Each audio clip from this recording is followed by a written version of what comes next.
And you're very welcome along to a special edition of Off the Brawl with UFC 229 ahead of us in Las Vegas tonight when Conor McGregor takes on Khabib Nurmagomedov for the UFC lightweight title. We'll cross over shortly to Niall McGrath, who's on the ground in Las Vegas, but before that, Niall spoke to Irish Joe Duffy last week ahead of the fight, and here's how they got on.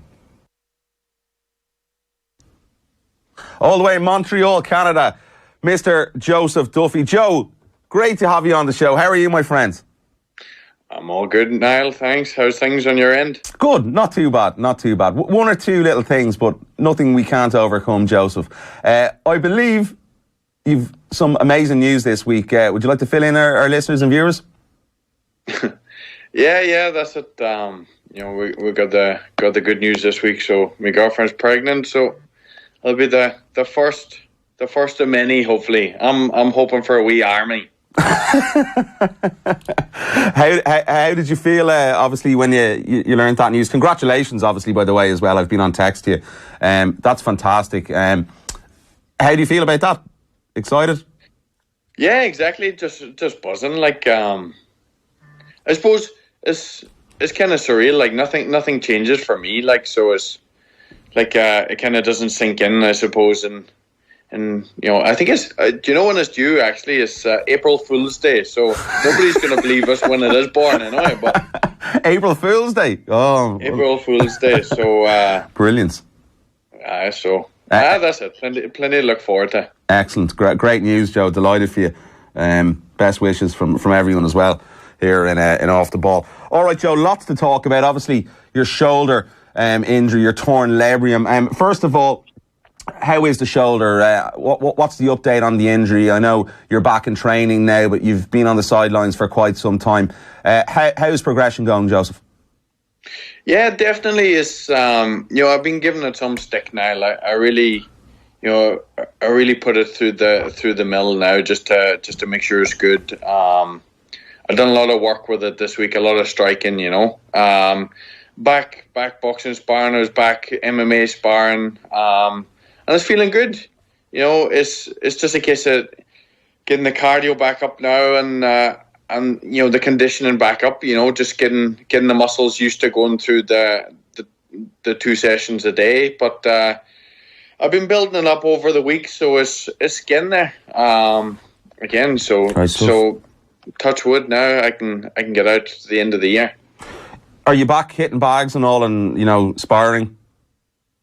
Yeah. I've been hitting pads for a while and everything, and sparring. Wrestling? Like I said, sparring this week. I wrestled last few weeks, so it's feeling great. Like, Joe, how was that period? I know we spoke quite a lot, over the last few months when you've been injured.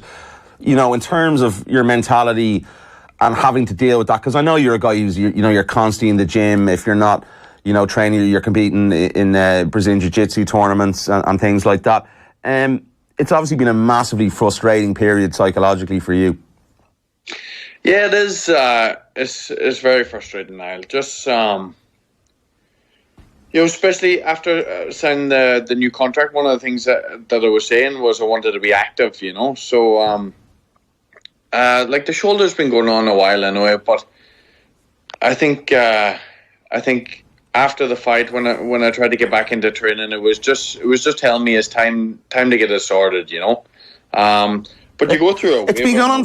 This is quite. You've had obviously a number of issues with the shoulder over the years. Yeah. It's something that I injured it during the McGregor camp. Actually, it was. I remember training for the fight. It was my first fight on Cage Warriors, and your best pal. I shoot it in, and one of the boys brawled, and I remember just like it went out over my head. It went out bad, and it wasn't too long before the fight. I think it was like maybe 2 weeks from the fight, and I remember just the shoulder was terrible. I thought at the time I was going to pull out of the fight, because it wasn't a great camp. I got ill during it and everything. Things were just going wrong, but after just losing on the Ultimate Fighter, I wanted to get back, and with it being my first fight on Cage Warriors in Ireland too, I had to get back. So it was one of them. I was lucky that the fight didn't didn't go too long because I would have really struggled with it, you know. Do you think then, you know, in your career, in terms of, you know, obviously you've had a pro boxing stint as well. You know, you went 8-0, I think it was, as a pro boxer. You know, in between your mixed martial arts career, do you think we've seen the full repertoire of skills from Joseph Duffy on the feet? Because I know you told me, you know, you couldn't fully stretch out the jab when you were throwing it. Yeah, I would say but it's more been the last 2 years. You know, the last 2 years is really got much worse. I remember the Mitch Clark fight. If you go back, you see just as I'm at the cage, I can't even take my t-shirt off. You know, one of the boys. I remember that. Yeah, I had to pull my t-shirt off because it was very bad during that camp. I remember at one point I couldn't even use the left arm. You know, so I was doing lots of rehab stuff and trying to strengthen the muscles around it, and you know, I thought it might get rid of the problem, but it got to the stage where after all that, it was still getting worse. You know, so it was just time to bite the bullet and get it sorted. Version 2.0 Joseph Duffy, is that the way maybe you're looking at your return to the cage in terms of, as we mentioned, the jab there? Are we going to see a very different Joseph Duffy at 100% with the shoulder now fixed? Not really. I'm not one to blame the shoulder or anything. But it was obviously a hindrance over the last couple of years.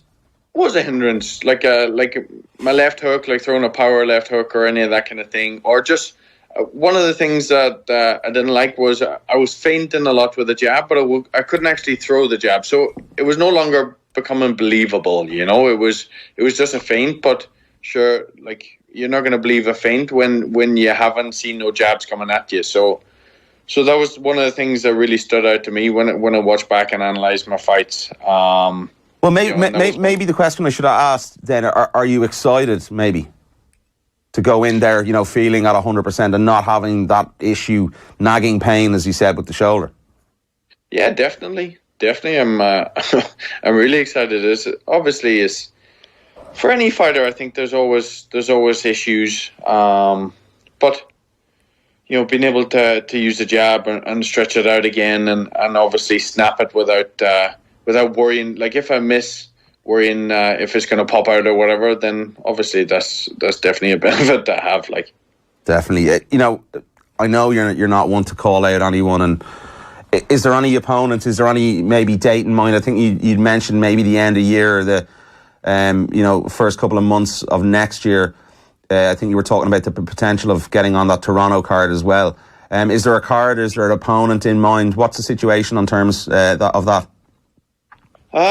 Yeah, I spoke to Ali, so he's you know, working on that now. I'm not sure what how things are looking or what date we're gonna get on. But like I said, ideally, Toronto would have been ideal for me. You know, you know, I would have got one in before the end of the year. And is that not looking likely now? I don't know.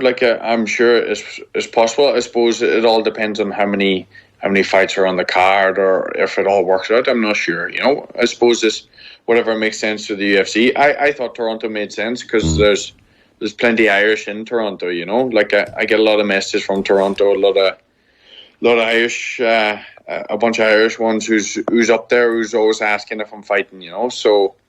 Yeah, you get mobbed everywhere you go in terms of UFC events. I remember being in Brooklyn, obviously, before the ball season today with you, and you were totally, and I couldn't believe how many fans were coming up to you, you know, even on the streets of New York, as we were walking down to, I think it was the weigh-in, I believe it was, the ceremonial weigh-in.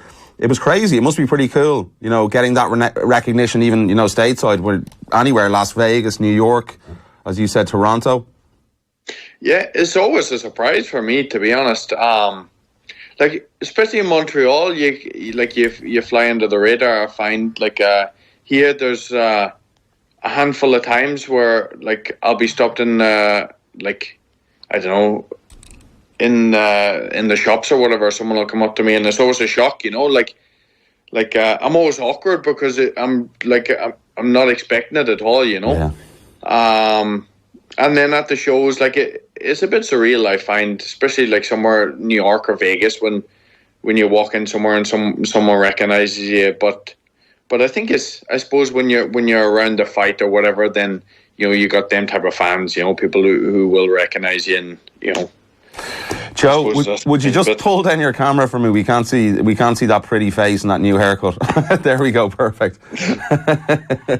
Joseph, listen to me. In terms of where you fight, you said it there. Just an interesting quick one maybe on this. Is it more beneficial for you, easier for you to fight on that side of the pond, closer to home? Do you prefer fighting over in the US compared to Europe? I wouldn't say I prefer it. It definitely makes things a little easier.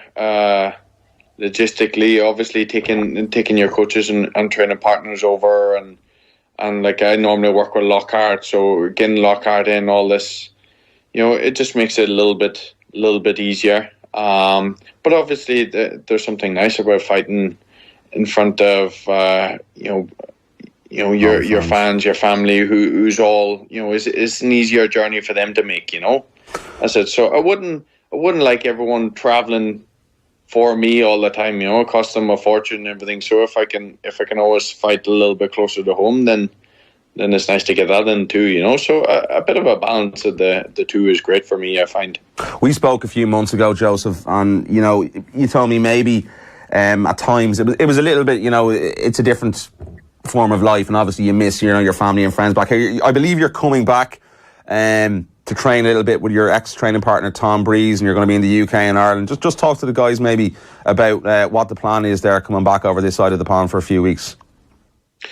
Yeah, that's it. I leave now tonight. I'm going to get some working with Breeze now next week in Renegade up in Birmingham. He's got his own setup now. I know a lot of the top guys are up there. Leon Edwards and his brother up there.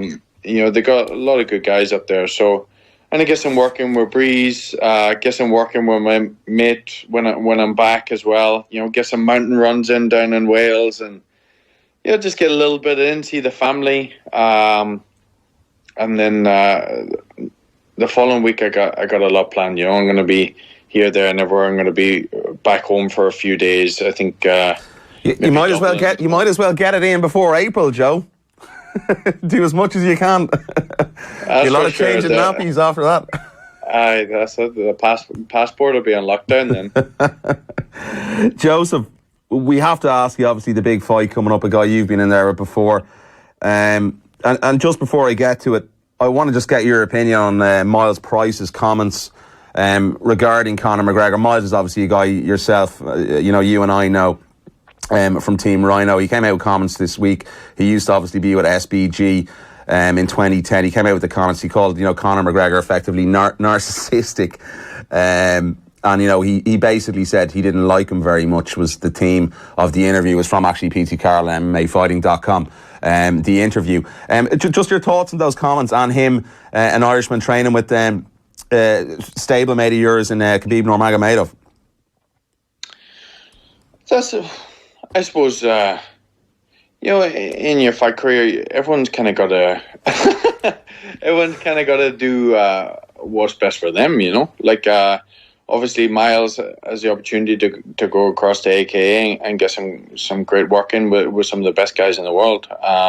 Obviously, Khabib is regarded as, probably the most dominant lightweight at the minute, so it's a great opportunity for him. And obviously he's just telling his truth. He's filling people in. The questions that's asked him, and he's just answering.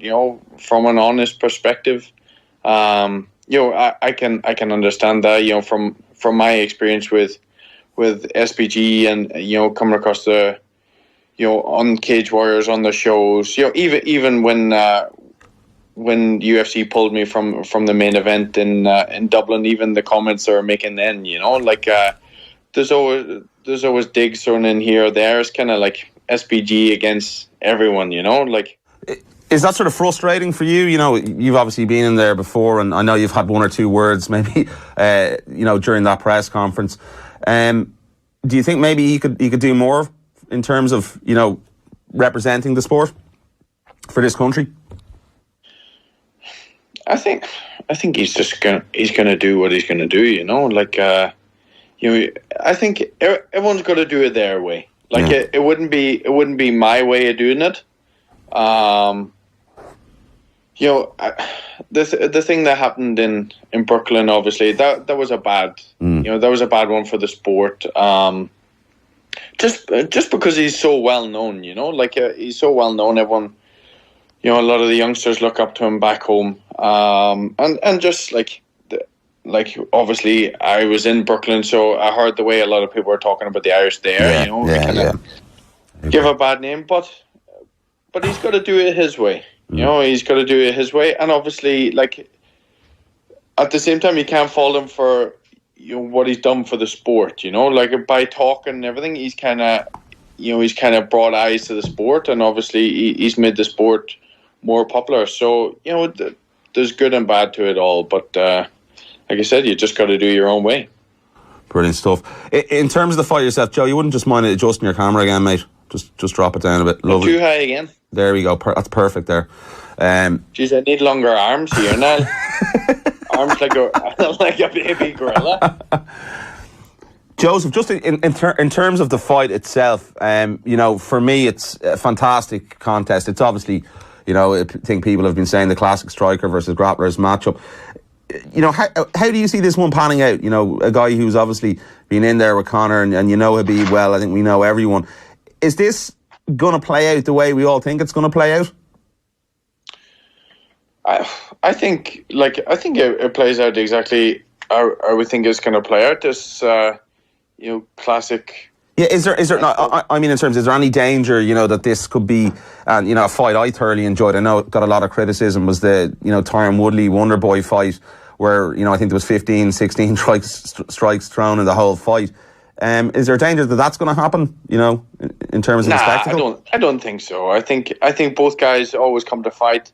You know, they both do their homework. I definitely don't feel that's going to happen. I think a lot of people are just intrigued by the matchup. You know, like such a good striker against such a good wrestler. That alone, I think, you know, just makes for entertaining fights. Where are the keys to victory then in this fight for both guys? For Khabib, obviously, you know, we know it is about getting Conor on the deck. It's obviously very important. The range is going to be a massive sort of issue in this fight for both guys, effectively.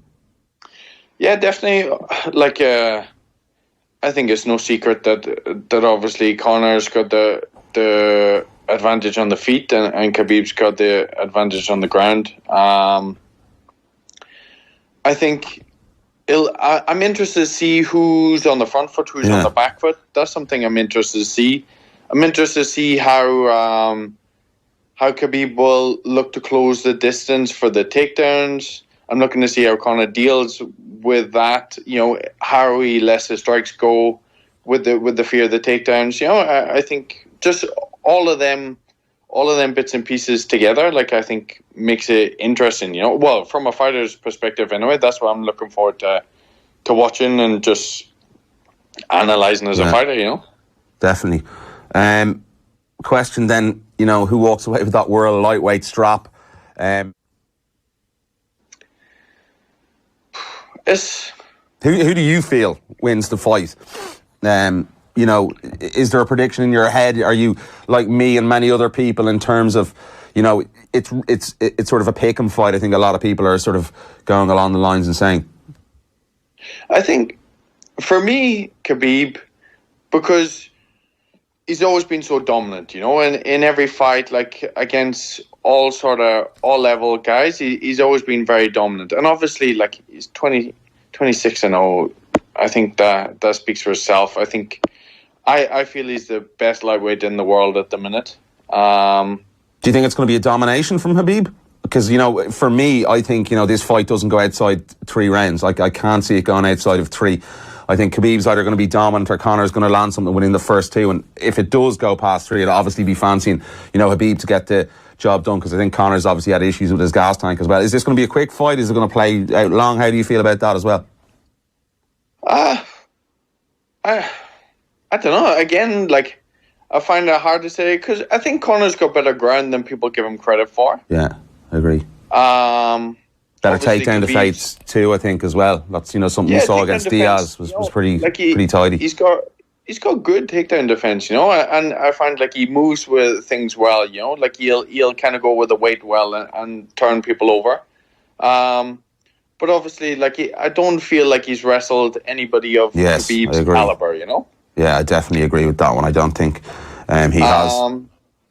So, are we going to see a finish? So I honestly think 5 rounds. Wow. And Khabib wins a decision, like a dominant decision. I don't think it's going to be... Like, I think Conor can do enough to keep working. I feel like the pop isn't there in the later rounds. So, like, off the top of my head, I think that's how I would see the fight going, you know? But I suppose... It's one of them. Like, you could wake up the next day and think, "Oh, yeah, exactly. I agree with you. It could go this way. It could go that." Like, that's always the classic striker versus. Yeah, no, I'm exactly the same as you, Joe. You know, I pick Khabib. Possibly, you know, I did pick Khabib at the start when the fight was announced, and now I'm sort of edging more towards Conor. And I think maybe he's got into his head a little bit as well, which isn't going to help. And I think, you know, Javier Mendez, I think, he did openly admit to me that, you know, he's had issues with getting Khabib to stick to a game plan. Which I think could be very interesting. That's a fantastic fight for me, Tony Ferguson and Anthony Pettis as well. Great fight again. Like, obviously, Anthony got a good win in the last fight over Chiesa, and Ferguson is just a madman. So you know, he certainly is. I think but he's a slow starter, you know. So Pettis could catch him early on, but. Great fight. Is a great fight. Is them two fights alone is worth the pay-per-view. Yeah, 100%. Joseph, it's going to be a very interesting next year for you, and I'm sure we'll catch up again. Listen, always great to speak to you. Congratulations to yourself and your girlfriend, obviously on the news as well. I'm very much looking forward to seeing you getting back in there, and hopefully you'll be in touch and let us know the news on the show when you get a fight. Yeah, definitely. As soon as I know, I'll. Whenever I can say, I'll keep you in the loop. But yeah, thanks very much, Niall. I'm excited to get back. Get your diaper changing. Get your diaper changing in mode. I can't even hold the camera right. Never mind that. Joseph, my friend, always a pleasure. Appreciate the time. All the best, Niall. Take care. And that was Joseph Duffy's thoughts ahead of the main event at UFC 229. I'm delighted to say now we can cross over to Las Vegas and Niall McGrath standing by. Niall, how are you? What is the crack, Simon? How's it going back home? Busy evening. I heard my favourite, most wonderful football club are absolutely in utter state of demise tonight. So I'm not particularly happy about that, but I'm going to park it till next week, till I get home from here in Las Vegas. Well, a lot can happen with the international break coming up anyway. You know how these things are. Yeah, exactly. But fingers crossed anyway, they can turn it around, but it's not looking pretty good at the moment. But other things to focus on from here anyway, so I'm looking forward to talking about tomorrow night's fights. Or tonight's fights, Jesus Christ. I don't even know what day it is here, sorry. Yeah, go on. Well, I mean, what's the fight week experience been like for you so far? Yeah, it's been a little bit different for me in terms of what I'm used to. Obviously, the content we're sort of looking for back there is all in relation to Conor McGregor. So in terms of one-on interviews with a lot of the fighters, I haven't needed to do that, so it's been more of a focus on Conor. But yeah, no, still equally as busy, still lots to do, lots of media obligations here, lots of different press conferences, weigh-ins, the early morning weigh-ins. So very little time to breathe, but something I very much enjoy doing. And, you know, as the week has gone on, the more fans have come in, I think we've got more excited about what's coming later tonight. And there's definitely a buzz around Las Vegas. And I think especially after the weigh-ins last night where Conor swung a little kick at Khabib, and obviously Khabib getting on the mic then afterwards as well. And that says to me, I was speaking with earlier on this afternoon, Irish time, morning time here as it still is, but I was speaking about how I think Khabib looks a little bit overly emotional going into this fight, especially the last 2 days. He seems to really be a little bit rattled by some of the things he's saying, in my opinion. So you really think McGregor's mental warfare game is getting to him? I do, yeah. And I like, if you look especially at the press conference, and you know, I made that comment after when Khabib walked out on Thursday because Conor was late. It was either one of two things. He didn't want to be there to have to deal with Conor McGregor and potentially get more irritated. He said things there to the Irish fans, I think, that sort of got underneath his skin. He seemed very emotional. or it was down to him having a few extra hours maybe to cut weight. I didn't think he looked great in the scales yesterday, Khabib. I thought Conor looked absolutely fantastic. And then obviously we heard his little bit of a rant last night at the weigh-in when he was speaking to Joe Rogan. Conor was very cool in the press conference on Thursday when he came in. That is the Conor McGregor, as we said a couple of weeks ago, Simon, in the press conference that they had, the one in New York City, where there was no crowd, no one for Conor to feed off. There was a crowd there, and he actually becomes more relaxed in a crowd environment. And that was, fascinating to me. It was a very open and honest Conor McGregor. And I think that's the Conor McGregor coming into the last 2 days before a fight that people should be very aware of, because that's a pretty dangerous Conor McGregor, in my opinion, when he's that relaxed, that calm, that cool. And Khabib was pretty much on the other hand. And I think we saw that, as I said, again last night at that press conference when the little rant came on from Khabib. I'm going to push it for a prediction later on, but I want to look at the rest, some of the other bits in the card first.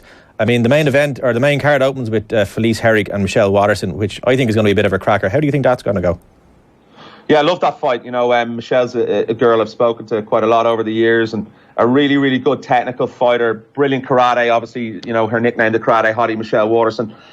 Really quick, and I think the speed is going to be a big, big factor in this fight. Michelle's speed off the back foot and going forward is absolutely insane. Probably the fastest fighter in the women's, all the women's divisions put together. Felice Herrig coming off that loss against a very fast fighter, in fairness, in Karolina Kowalkiewicz. That fight could have gone either way. She was 4 straight before that, so she's only lost 1 of her last 5. She came into the UFC, she had a few personal issues. She was a very checkered at the start of her UFC tenure, but now she's really settled down. She's gritty, she's grindy, she's tough. But I think the problem for Felice Herrig in this fight is going to be getting Michelle Waterson to the ground where she wants to bring that fight. I think Michelle's going to be too fast, too technical. And I think she's actually an underdog on the card as well. So I think that could be one for anyone who likes to put a few quid on the fights to get invested in that one, because I do fancy Michelle Waterson to win this fight. So you're saying we open with a classic striker versus grappler match, is it? Well, it's just, to a certain extent, Michelle's very good off her back on the ground as well. Michelle, I think the advantage for her here is she's probably more well-rounded than Felice Herrig. Felice is gritty, grindy, likes to get the fight to the mat and use her jiu-jitsu. So for me, I just picking Michelle here in this one, but she's a good price in the bookies if you're looking for an underdog pick, definitely. Again, before we get to the co-main and the main, is there anything else in the card that sticks out for you? Yeah, there's a few fights in there that stick out for me. I'm pretty much interested in the UFC prelim fight between Sergio Pettis and Juicy Formiga. For me, after Henry Cejudo won that UFC flyweight title, there's an emergence there for a real number one contender in that flyweight division in that fight. Juicy is obviously a fantastic Brazilian jiu-jitsu practitioner. And then you have Sergio Pettis, brother of Anthony Pettis, who's in the co-main event, product of Rufus Sport, who we spoke to Duke, his coach, a number of weeks ago. I was speaking to Duke yesterday. Duke is very excited for both his fighters tonight. And, I think if Sergio can keep this fight on the feet, very good off his back again, like his brother. If he can keep this fight on the feet, I think his boxing, he's been working with Jorge Linares in the build-up to this fight, could be the decisive factor in this one. So I'm definitely going to pick Sergio Pettis to win this one. But again, it's a really, really close fight. The last time the two Pettis brothers fought in the same card, Sergio was beaten by Caceres, and Anthony went on and lost to Rafael dos Anjos in the lightweight title bout. And Anthony said he would never fight in the same card as his brother again. Have you got a feeling from the Pettis camp why that's changed? I just think it was, a psychological thing. I think I said it to Duke a couple of weeks ago, and it was, maybe Anthony wasn't in a great place mentally at the time, and it was something that they didn't really want to do together going forward. But I think as time has changed, time has gone on, they've had to sort of park their relationships and not maybe worry about one another on fight night going into fights. So it's just maybe a little bit emotionally stressful, but I think they've come together now and realised that, this is a business first and foremost, and they need to just get their jobs done. So I think it's actually could be a little bit more of a beneficial thing for them. I think Anthony, especially Anthony at the time, is going through obviously a difficult stage in his career. But honestly, I spoke to Anthony in depth this week and at the open workouts and the media day, and he really does seem to be super focused and cool and relaxed. A differently Anthony Pettis than we've ever seen before. So listen, I'm really very much looking forward to that fight against Tony Ferguson. I think a lot of people are writing Anthony Pettis off in this one. Well, just on that, do you think this is Pettis' last chance for a run at the lightweight title?